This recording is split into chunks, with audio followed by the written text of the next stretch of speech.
আজকে রবিবার মনে আছে তো তোমাদের? আজকে কিন্তু আমার বাড়িতে এলাহি কাণ্ড করে রান্নাবাড়ি হয়েছে।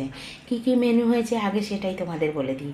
কসুরি মেথি দিয়ে পনিরের একটা আইটেম করেছিলাম, নিজের মতো একটা নিজের রেসিপি বানিয়ে নিয়েছি। নাম তাই বলতে পারবো না, কিন্তু খেতে দারুণ হয়েছিল।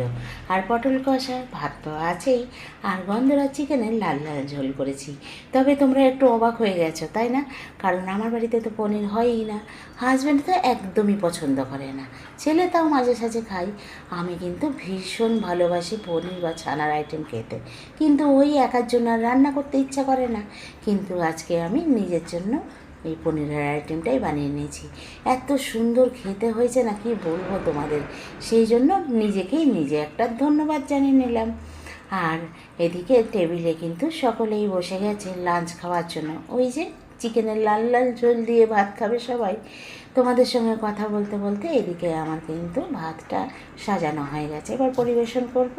তবে একটা সারপ্রাইজ আছে, আজকে আমার হাজব্যান্ড নিজের হাতে আজকে কিন্তু স্যালাড বানিয়েছে, দারুণ সুন্দর করে কিন্তু সাজিয়েও দিয়েছে। তো কেমন লাগলো আজকে আমার মেনুগুলো আর আমার হাজব্যান্ডের এই স্যালাড সাজানোটা, অবশ্যই কিন্তু কমেন্ট